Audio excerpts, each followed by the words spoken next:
Hi everyone, सभी का welcome है अगेन। शुरू करेंगे आज की क्लास को 25 जनवरी के फर्स्ट एडिटोरियल के साथ।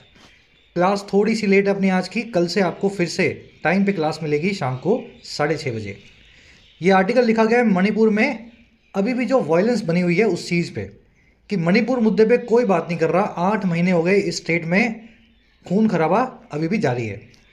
चलिए शुरू करते हैं आर्टिकल को अपने क्विज़ के साथ में। नए बच्चे क्लास को सब्सक्राइब करें, चैनल को सब्सक्राइब करें और अभी से एक लाइक और एक शेयर दे दें ताकि इस क्लास को हम पहुंचा सके सभी बच्चों तक। जो भी इस क्लास में आप सीखेंगे, ग्रामर, वोकैब, कॉम्प्रिहेंशन, इस क्विज़ पे आपको अप्लाई करना है। अभी टेंशन मत लो, क्लास के लास्ट में इस क्विज़ से निपटा जाएगा। शुरू करें, चलिए आइए कुछ नया सीखते हैं।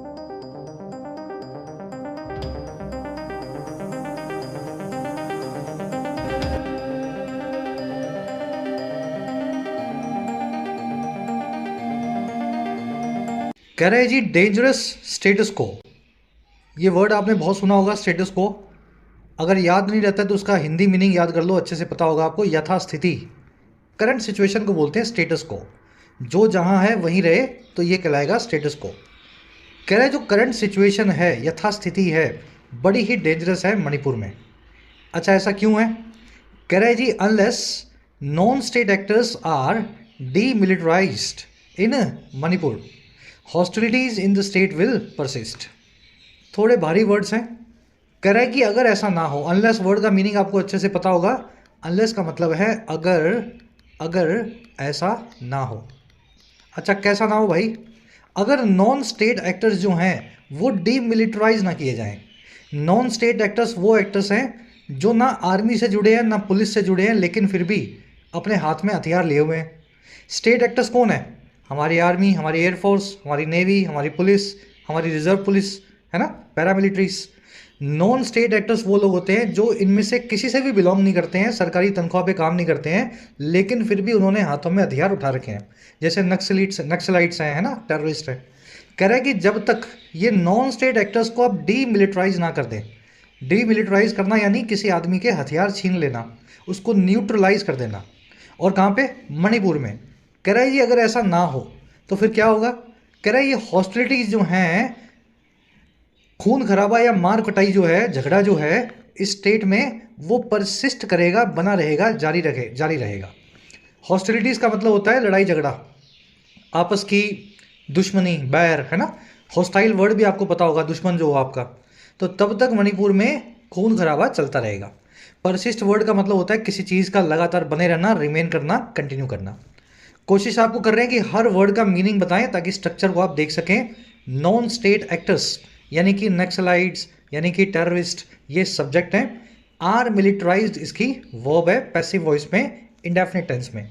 डीमिलिटराइज करना, किसी आदमी से उसके हथियार छीन लेना, समझ गए, उसको एकदम आम आदमी बना देना, उसको सही रास्ते पे ले आना। अनलेस का मतलब होता है अगर ऐसा ना हो। याद रखेंगे आप हमेशा, अनलेस, अंटिल और लेस्ट।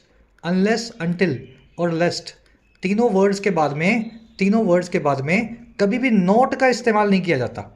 क्योंकि अनलेस का मतलब है अगर ऐसा ना हो, तो ना इसमें ऑलरेडी पड़ा हुआ है।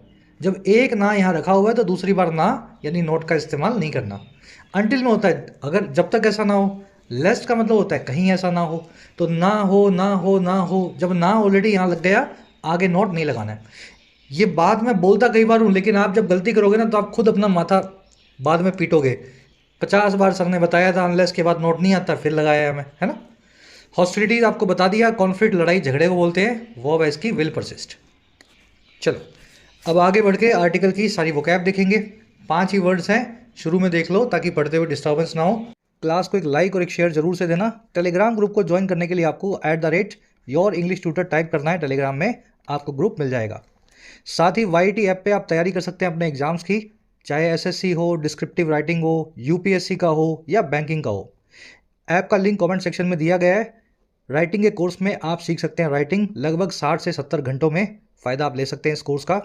UPSC के कोर्स में आप अपना मीडियम चेंज कर सकते हैं, किसी और लैंग्वेज से इंग्लिश में माइग्रेट कर सकते हैं। UPSC के सभी एस्पेक्ट्स कवर्ड हैं, आंसर राइटिंग, ऐसे writing, descriptive writing, CSET। SSC और बैंकिंग के कोर्स में आपको सारे वैरायटी के क्वेश्चन सोल्व करना सिखाया जाता है। 100 से 1.25 घंटों के कोर्सेज हैं, आप भरपूर अपनी प्रैक्टिस कर सकते हैं। कोई क्वेश्चन हो, क्वेरी हो, टीम का नंबर है WhatsApp, आप इस नंबर पे टीम से जुड़ सकते हैं वाया व्हाट्सएप। चलिए वोकैब शीट 5 वर्ड्स, थोड़ा जूम इन कर रहा हूँ मैं ताकि अच्छे से आप पढ़ पाएँ। ब्रेकआउट करना क्या होता है पता है आपको? एक फ्रेजल वर्ब है। ब्रेकआउट का मतलब होता है किसी चीज़ का शुरू होना, और इस तरीके से शुरू होना कि वो सडन हो, स्पॉन्टेनियस हो, अपने आप हुआ हो, और उसको कंट्रोल करना बड़ा मुश्किल हो। अब आप बोलोगे सर ये इतना कुछ बता दिया, साफ भाषा में क्या मीनिंग है? मान लीजिए आग लगी है कहीं, तो आग जो है ना वो ब्रेकआउट की है। कहीं पे इन्फेक्शन फैल गया, महामारी फैल गई, तो पेंडेमिक वहाँ पे ब्रेकआउट हुई है। समझे? कहीं वॉर है, वॉर छिड़ गई, तो वॉर वहाँ पे ब्रेकआउट हुई है।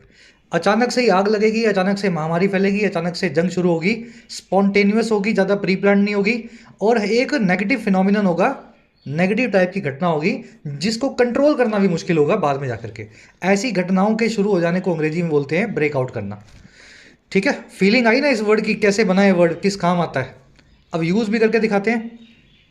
Violence broke out after the elections, elections के बाद में अचानक हिंसा शुरू हो गई। ब्रेकआउट की सेकंड फॉर्म है broke out, break, broke, broken. ठीक है, V1 V2 V3। Winters have set in early this year, breakout को सेट इन करना भी बोलते हैं। आज आप जो है ब्रेकआउट फेजल वर्ब आर्टिकल में देखेंगे, सेट इन इसका सिनोनिमस है, फिर कभी किसी और आर्टिकल में आ जाएगा। तो यहाँ पे विंटर्स हैव ब्रोकन आउट भी लिख सकते थे। सर्दी की शुरुआत भी अपने आप में एक स्पॉन्टेनियस घटना है, और अगर खतरनाक ठंड कहीं पड़ती है ना तो उनके लिए एक नेगेटिव फिनोमिनन होता है सर्दी। जैसे यूरोप में सर्दी पड़ेगी तो बेघर लोग बड़े परेशान हो जाते हैं, तो ब्रेक आउट नाम की फ्रेजल वर्ब सर्दियों के साथ भी जोड़ करके रखते हैं। इसको इरप्ट करना, सेट इन करना भी बोलते हैं ऑफ कोर्स। अगला वर्ड देखते हैं, अगला वर्ड है पॉन्डर। अब आपको 4 वर्ड बताता हूँ जो किसी चीज़ पे गहरा सोच विचार करने के लिए यूज होते हैं। ठीक है, पहला वर्ड है पॉन्डर, दूसरा वर्ड है डेलिब्रेट, तीसरा वर्ड है रूमिनेट, एक है मुल, और लास्ट है कंटेम्पलेट। चारों पांचों वर्ड्स अपने बाद में ओवर या ऑन का इस्तेमाल करते हैं, ओवर या ऑन का इस्तेमाल करते हैं, जो कभी कभी ऑप्शनल भी होता है। करोगे तो भी ठीक है, नहीं करोगे तो भी ठीक है। I am pondering over this, and I am pondering this. समझे? ओवर अगर लगाया तो ठीक है, नहीं लगाया तो ऑप्शनल है। सबका मतलब किसी चीज़ के बारे में गहरा सोचना। We need to ponder all of our available alternatives, हमें गहराई से सोचने की ज़रूरत है हमारे सभी ऑल्टरनेटिव्स को, सभी के सभी विकल्पों को जो अवेलेबल हैं। पॉन्डर ओवर भी लिख देता तो भी ठीक होता। चलिए, आज मैंने रूमिनेट वर्ड आपसे क्विज में पूछा है। रूमिनेट समझ गए ना? वो सोचते रहना एकदम बैठे बैठे बैठे बैठे। ठीक है, रूमिनेट ओवर या रूमिनेट ऑन ऐसा भी आप लिख सकते हैं। चलिए, अगला वर्ड अपने पास कौन सा है भाई? यूबिक्यूटस। सबको आता होगा ये वर्ड। यूबिक्यूटस का मतलब है जी जो चीज़ हर जगह हो।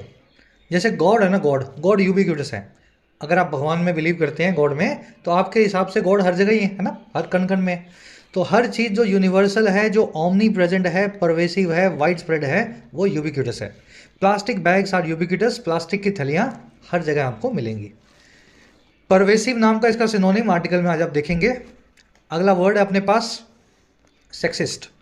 इस वर्ड पे किसी बच्चे का मुझसे सवाल था, सर सेक्सिस्ट, शॉविनिस्ट और जिंगोइस्ट, आपने बताया तीनों एक दूसरे के सिनोनिम्स हैं, लेकिन इनमें फ़र्क क्या है? कब शॉविनिस्ट लगाऊं, कब जिंगोइस्ट लगाऊं? पहले इस वर्ड को समझो। देखिए, शॉविनिस्ट वर्ड जो है ना अंग्रेजी में, इसका मतलब होता है किसी भी चीज़ को लेकर के बहुत ज़्यादा ओपिनियनेटेड होना। भाई मेरा रिलीजन सबसे अच्छा, मेरा देश सबसे महान, मेरा परिवार सबसे निर्दोष, मेरी पति, मेरा बीवी, मेरे बच्चे सबसे ज़्यादा मासूम, मेरे कर्म सबसे ज़्यादा। समझ गए ना आप क्या कहना चाह रहा हूँ मैं? शॉविनिस्ट होता है जो आदमी अपने या अपने से जुड़ी हुई चीज़ों को डिसप्रपोर्शनेट वे में सबसे आगे रखता हो और सबसे बेहतर बताता हो। शॉविनिस्ट वर्ड है ना, ये मेल शॉविनिस्ट हो सकता है। मेल शॉविनिस्ट वो आदमी है जो मेल्स को औरतों से अच्छा बताता है। फीमेल शॉविनिस्ट वो औरत है जो कहती है औरतें आदमियों से बढ़कर हैं। ठीक है, अब शॉविनिस्ट वर्ड अगर देश के कॉन्टेक्स्ट में यूज हो, नेशन के, तो इसको बोलते हैं जिंगोइस्ट। और शॉविनिस्ट वर्ड को अगर जेंडर के कॉन्टेक्स्ट में यूज करें, है ना, मेल अच्छे हैं, फीमेल अच्छे हैं, उसको बोलते हैं सेक्सिस्ट। तो इसलिए तीनों वर्ड सिनोनिम है एक दूसरे के। अगर आप अपने जेंडर के लिए समझ गए ना, जेंडर के बारे में ज़्यादा आप जो है अच्छा समझते हो अपने आप को, तो सेक्सिस्ट हो। देश के लिए अगर लड़ मिटते हो, इस तरह की बातें करते हो, बस बेवकूफ़ी भरी हद तक चले जाते हो, तो जिंगोइस्ट हो। और इन जनरल आपको शॉविनिस्ट बोला जाएगा। Women need to break their sexist या chauvinist image and venture into higher education and entrepreneurship.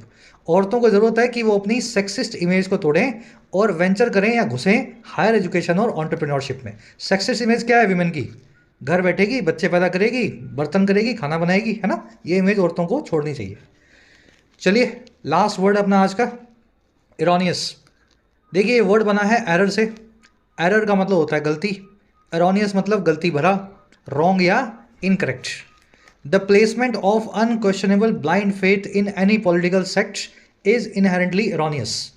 जो प्लेसमेंट है या रखने का काम है बिना किसी सवाल के अंधभक्ति को, ब्लाइंड फेथ को किसी भी सेक्ट में, किसी भी ग्रुप में, पॉलिटिकल ग्रुप में, वो अपने आप में ही इरोनियस है, अपने आप में ही गलत है। और ये क्या करता है, and gives rise to fascism, ये फांसीवाद को, तानाशाही को बढ़ावा देता है। चलिए मिसलीडिंग, फैलेशियस, इनएक्यूरेट सभी इसके सिनोनिम है। इसकी एडवर्ब फॉर्म को आज आर्टिकल में आप देखेंगे, जो होती है एरोनियसली। गलती से कोई काम किया हो आपने, वो होता है एरोनियसली। डिटेल में हो गए पांचों वर्ड्स। टेलीग्राम ग्रुप से पीडीएफ को डाउनलोड करें, बहुत कुछ आपको टेलीग्राम पे अवेलेबल करवाया जाता है। फर्स्ट कमेंट में लिंक दिया गया इस वीडियो के नीचे टेलीग्राम का। चलो आर्टिकल पे आओ, एक समरी आपको दें किस बारे में लिखा गया है।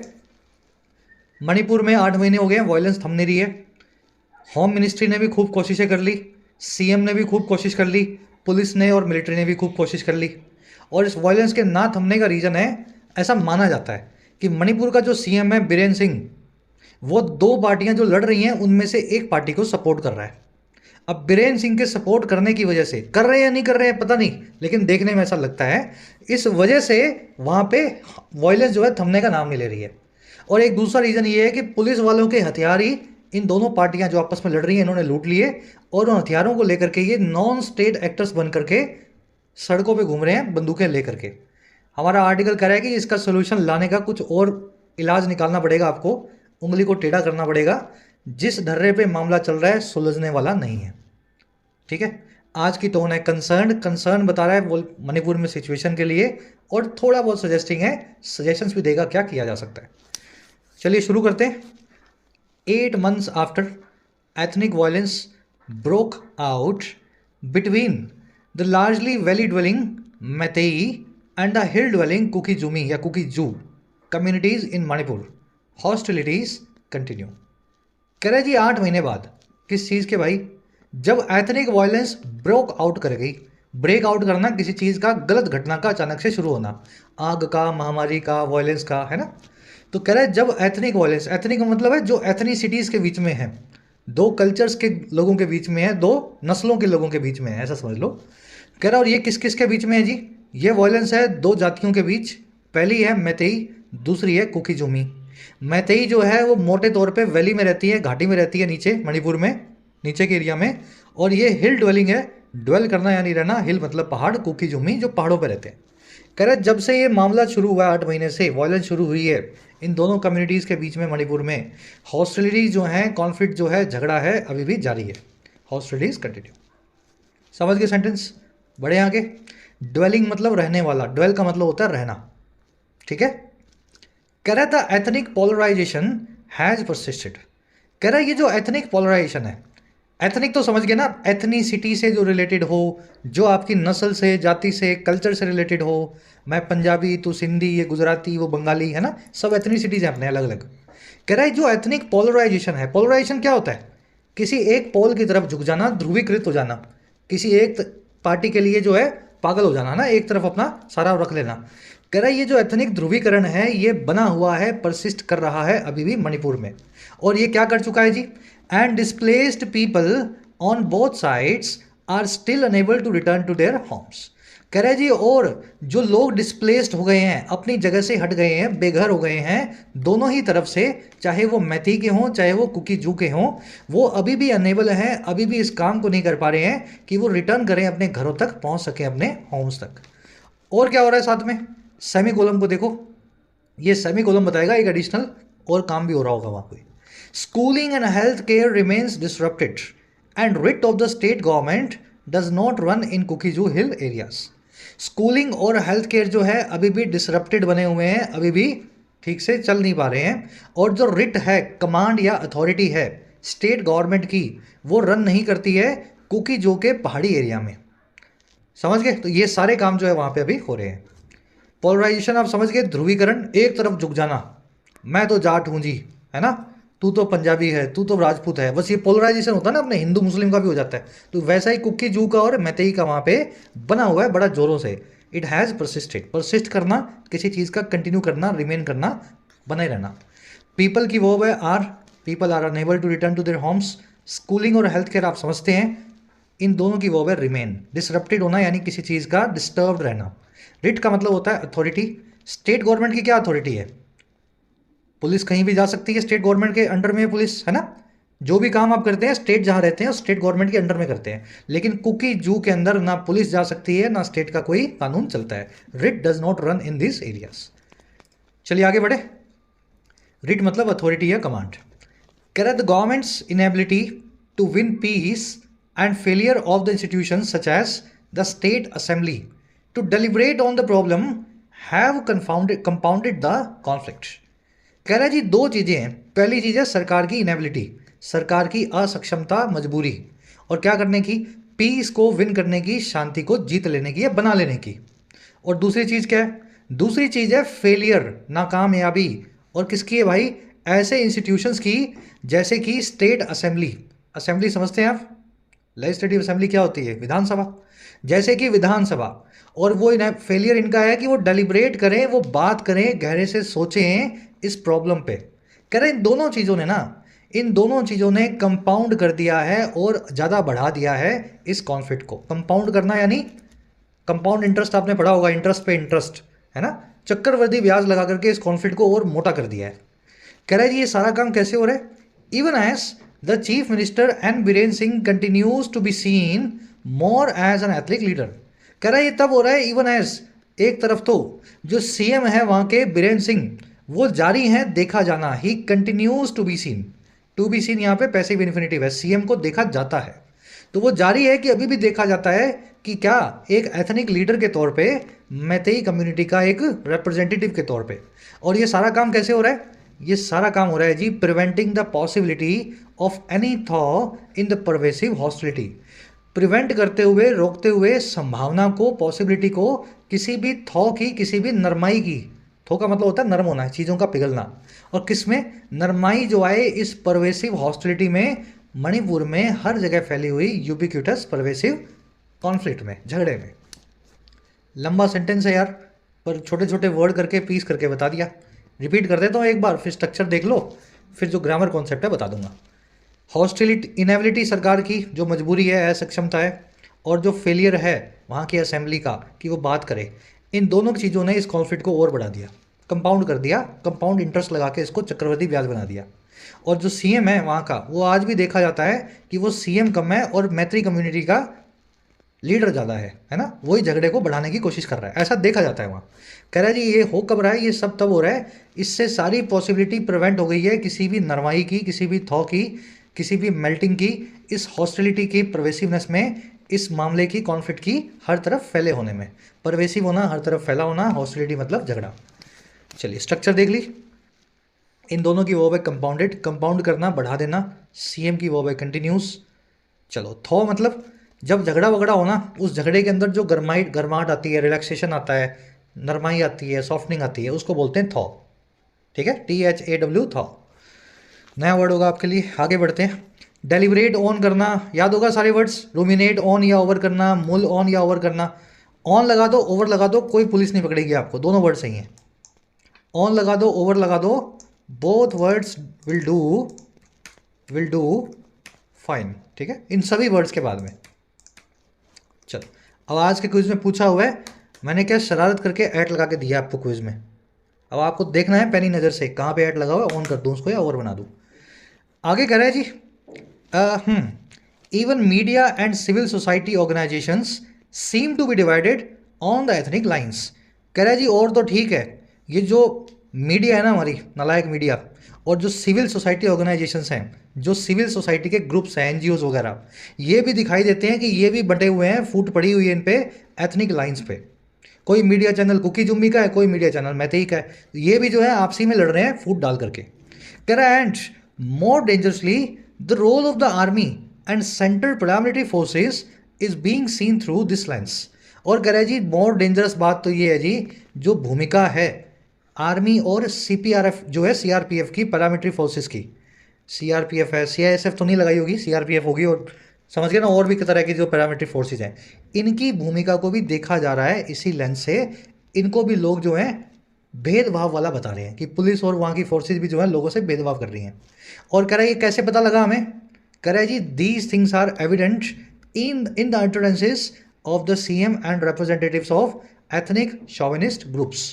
कह रहा है दीज थिंग्स जो है ना ये एविडेंट है, क्लियर है, साफ है उन अटरेंसेज में, उन एक्सप्रेशंस में, उन बातों में जो है CM की, वहाँ के बीरेन सिंह की, और उन रिप्रेजेंटेटिव्स की, उन नुमाइंदों या प्रतिनिधियों की जो एथनिक शॉविनिस्ट ग्रुप से आते हैं। शॉविनिस्ट आप समझते हैं, जो जिंगोइस्ट हो, एथनिक शॉविनिस्ट ग्रुप मतलब जो किसी ग्रुप के लिए मरने मारने को तैयार हो, यानी कुकी जुम्मी वालों के, फिर मैतेई वालों के, है ना।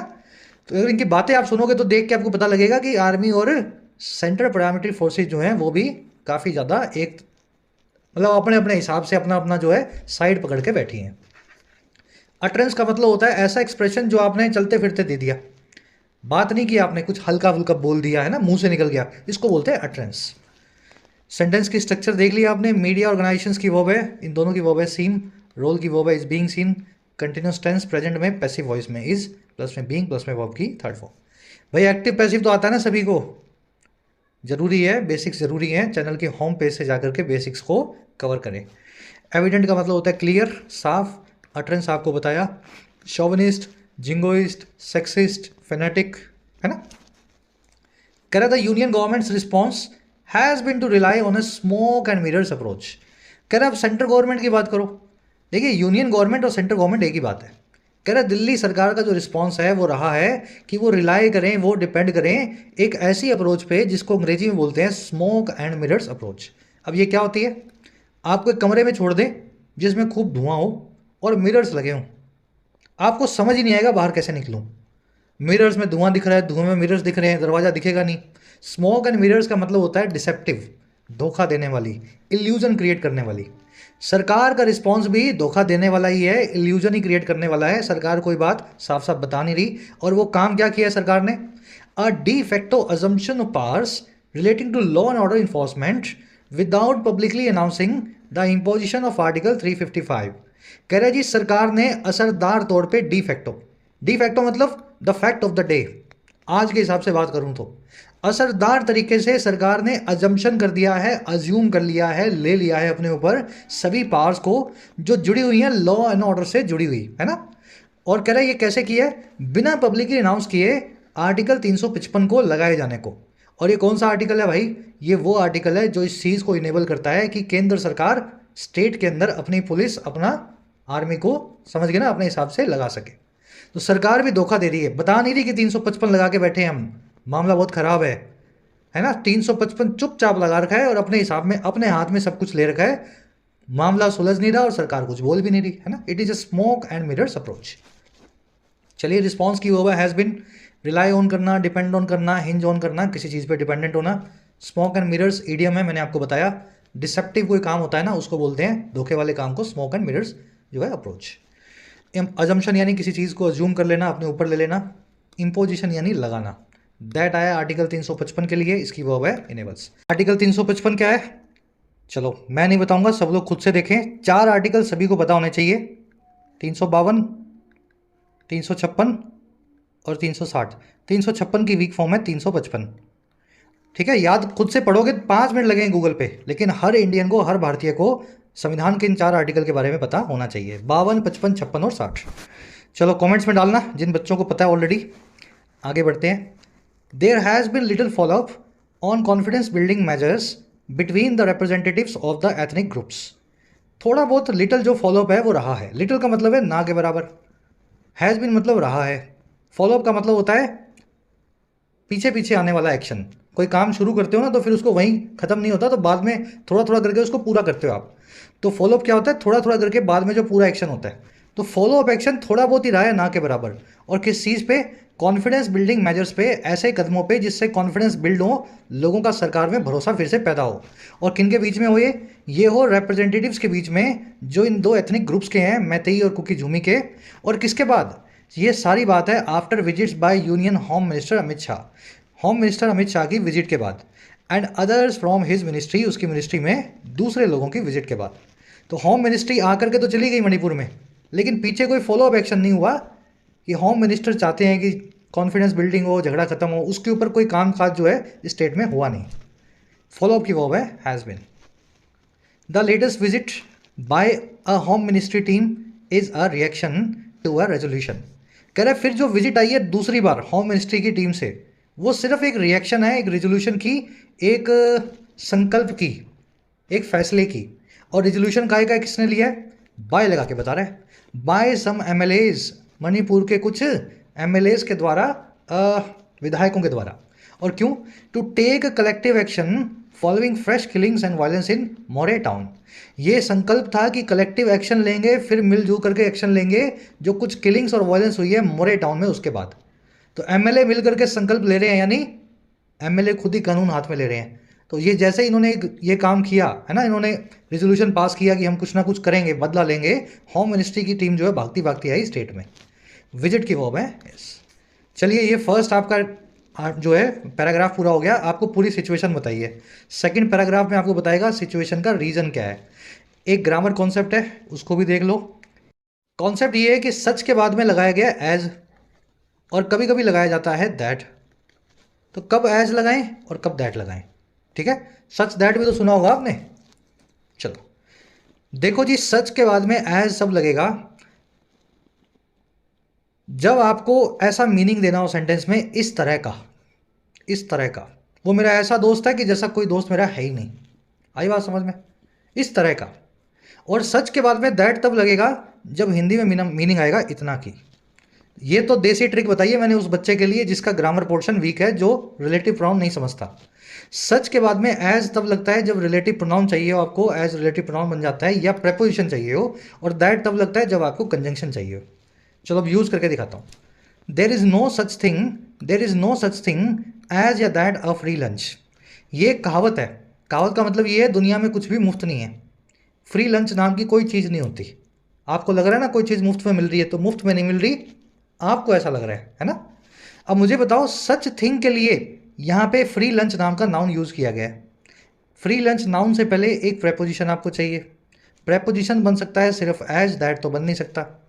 इस तरह का वाला मीनिंग भी आ रहा है। इस तरह की कोई चीज़ नहीं है जैसा कि एक फ्री लंच, यानी ऐसी कोई चीज़ नहीं है जिसको आप फ्री लंच बोल सकें। समझ पाए? दोनों सिचुएशन, दोनों कंडीशन फुलफिल हो गई। मीनिंग भी आ गया इस तरह का, और प्रेपोजिशन की जरूरत थी तो वो भी फिट हो गई। मैं इस्तेमाल करूंगा एज का, ठीक है। There is no such thing as a free lunch. अब एक केस और देखो। It was such a beautiful day as that we had never seen before. It was such a beautiful day as that we decided to go for a picnic in the park. ये इतना अच्छा दिन था जो हमने पहले कभी देखा ही नहीं था। इतना सुंदर दिन था, और ये इतना सुंदर दिन था कि हमने पिकनिक में जाने का फैसला कर लिया पार्क में। एक जगह एज लगेगा, एक जगह दैट लगेगा। अपने बुद्धि विवेक चेतना को जगा करके मुझे बताओ, दोनों में से समझ गए ना क्या लगाऊं किस वाले सेंटेंस में।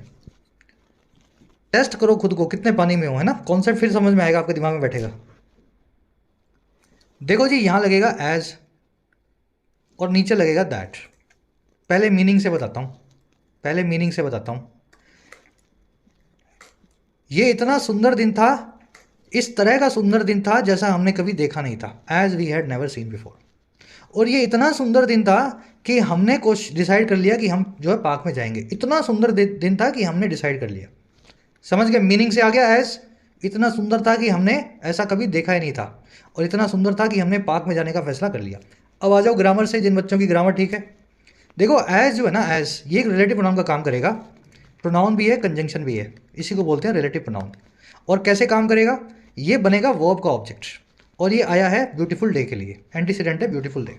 ये इतना ब्यूटीफुल डे था, डे के लिए आया as we had never seen. हमने क्या नहीं देखा था? हमने एज को नहीं देखा था। सीन वर्ब का ऑब्जेक्ट बन गया as.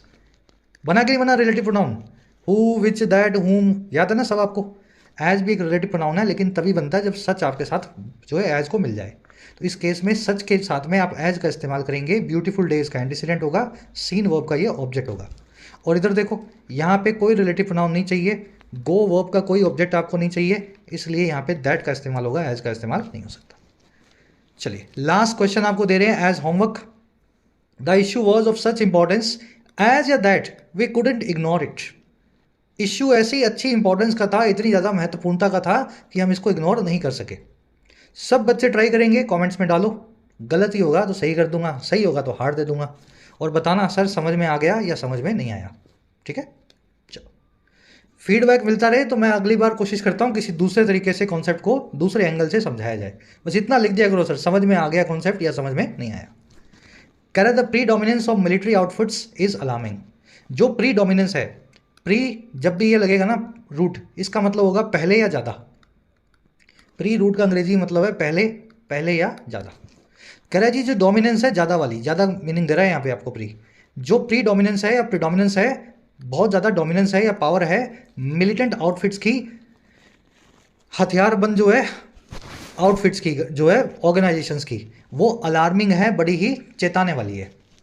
Militia such as Meitei, radical, Arambai Tenggol have been allowed to act as defence squads.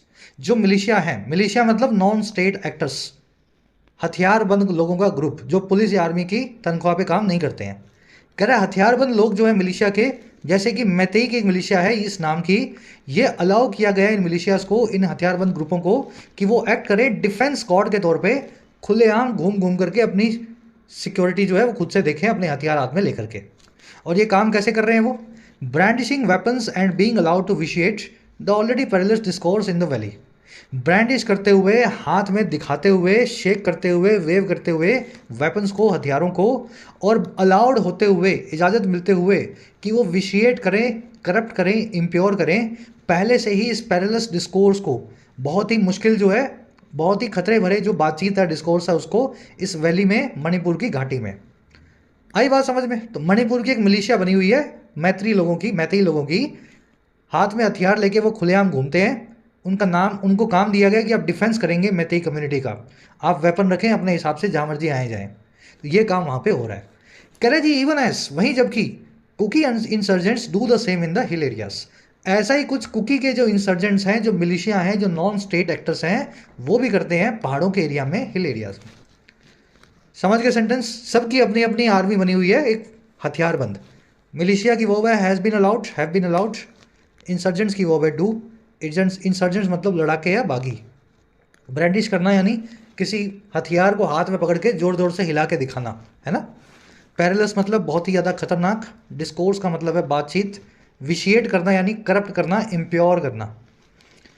कह रहे the arms looted from police stations and camps have still to be recovered. जो आर्म्स, जो वेपन्स लूटे गए हैं पुलिस थानों से और पुलिस के कैंप से, वो बाकी हैं अभी भी रिकवर किया जाना। उन हथियारों को अभी भी पुलिस वापस नहीं ले पाई है। Which suggest that there is a dangerous militarisation of non state groups या एक्टर्स। और ये चीज़ यही सजेस्ट करती है कि बहुत डेंजरस मिलिटराइजेशन हो गया है, बहुत ही खतरनाक तरीके से हथियार हाथ पड़ गए हैं, मिलिटराइजेशन हो गया है नॉन स्टेट ग्रुप्स का, इन दहशतगर्द मिलिशियाज का, या समझ गए ना, इन सभी जो है ऑर्गेनाइजेशंस का। चलिए सिंपल सेंटेंस, मेरे ख्याल से कुछ बताने की जरूरत नहीं है इसमें। आर्म का मतलब होता है बाजू, आर्म्स का मतलब होता है बाजुएं, लेकिन आर्म्स का एक और मीनिंग भी होता है वेपन्स, हथियार। लूटेड यहाँ पे एडजेक्टिव है, वो हथियार जो कि लूट लिए गए हैं पुलिस थानों से, पुलिस स्टेशन से। The union government must focus on addressing this key issue on either side of the divide. Union government को भी फोकस करना ही पड़ेगा एड्रेस करने को, इस की इश्यू को हल लाने का, इस इंपॉर्टेंट मुद्दे का, डिवाइड के, खाई के दोनों तरफ से। मैतेई को भी समझाएं, कुकी को भी समझाएं, तभी इसका सोल्यूशन निकल सकता है। ये काम गवर्नमेंट को करना है।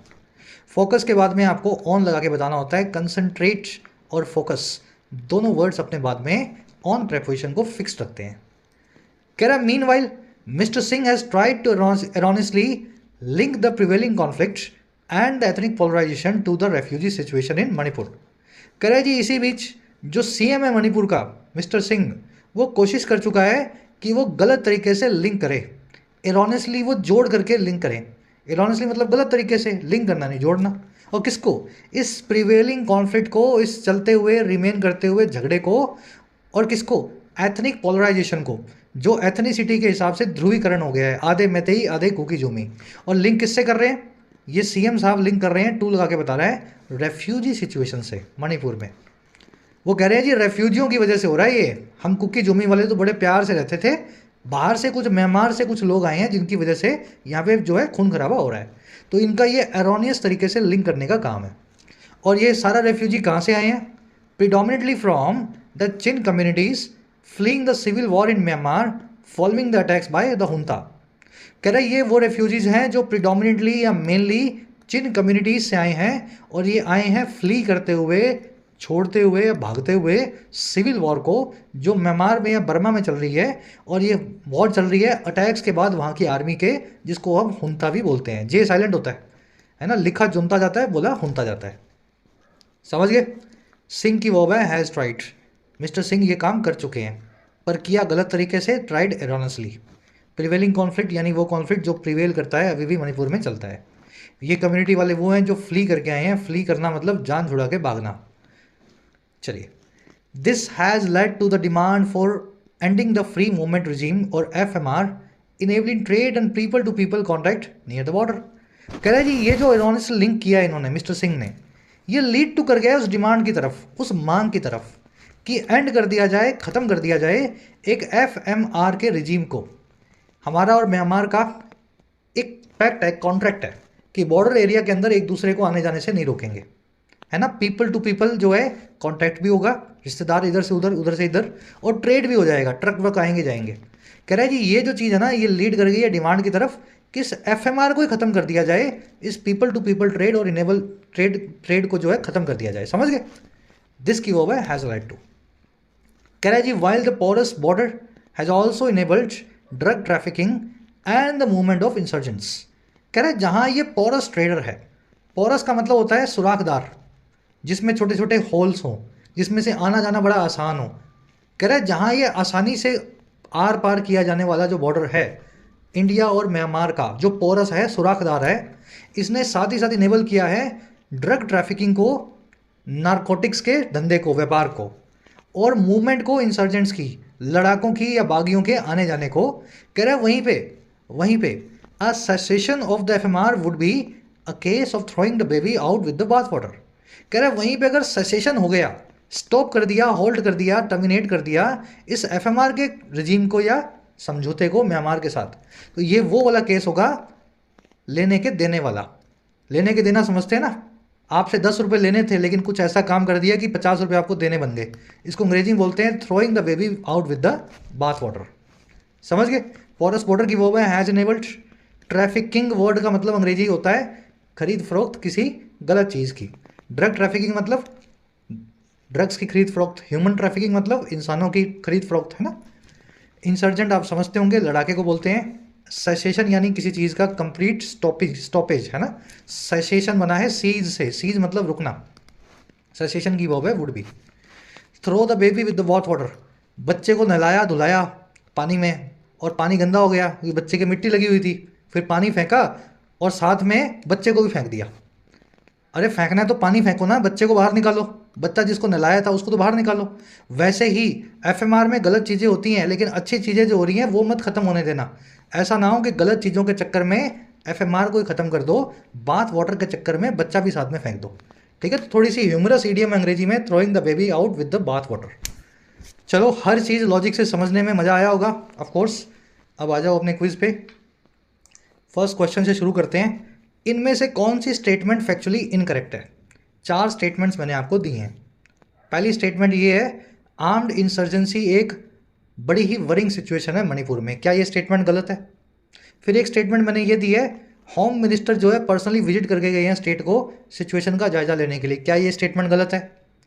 फिर एक स्टेटमेंट मैंने ये रखी है, FMR जो है वो प्राइमरी रीजन है इस कॉन्फ्लिक्ट का मणिपुर में। क्या ये स्टेटमेंट गलत है? या फिर बीरेन सिंह जो मणिपुर के CM हैं उनको परसीव किया जाता है या समझा जाता है या देखा जाता है एथनिक तौर पे बायस्ड, है ना, एक एथनिसिटी के जो है साथ में। क्या ये स्टेटमेंट गलत है? हिंदी कर दी है, अब गलत नहीं होना चाहिए। फर्स्ट कमेंट में आंसर डाल दिया है, अच्छे से अपना आर्टिकल पढ़ा होगा तो गलत नहीं होगा। फिर भी गलत हो जाए तो अपना कान मरोड़ लेना, ठीक है। इतना सिंपल क्वेश्चन है, गलत बिल्कुल भी नहीं होना चाहिए। चलो, अपने आंसर मैच करते जाओ। फर्स्ट कमेंट में सारे आंसर डाल दिए मैंने। अब दूसरा, तीसरा, चौथा, पाँचवा, छठवां, सातवां बहुत आसान है। मीनिंग पूछा है रूमिनेट का, throw the baby with the bathwater, smoke and mirrors, किसी चीज़ का अचानक से शुरू होना उसको क्या बोलते हैं? Break even, break out, break down, break in, जो चीज़ हर जगह हो उसके लिए 2 वन वर्ड्स बता दो। फिर एक वर्ड पूछा है ऐसा आदमी जो अपने प्रिजुडाइज्ड हो अपने बिलीव्स के लिए, उसको लगता हो कि मेरा और मेरे से जुड़ी हुई हर चीज़ ही अच्छी है, बाकी सब मूर्ख है ना, ऐसे आदमी के लिए क्या वन वर्ड है। लास्ट में मिलेंगी 2 एरर्स जो कॉन्सेप्ट आपने सीखे हैं, सच एज वाला एक तो एज और दैट में से एक चूज़ करना है, और फिर रुमिनेट वर्ड के आसपास आपको एक एरर मिल सकती है। देखो कहाँ मिले आपको, है ना। आउट ऑफ 9 कितने मार्क्स मिले ज़रूर से बताना। जो बच्चे लास्ट तक आते हैं, पूरी क्लास देखते हैं, पूरा देखा, पीडी लिख दोगे तो मुझे पता लग जाएगा, ठीक है। पूरी टीम मेरी नोट डाउन कर रही है, जो आपके फीडबैक्स आ रहे हैं उसी तरह के आर्टिकल्स को ज़्यादा लाने की हम कोशिश कर रहे हैं, ठीक है। चलिए कल लेंगे आपसे मुलाकात। Until then like and share करना, सब्सक्राइब करना।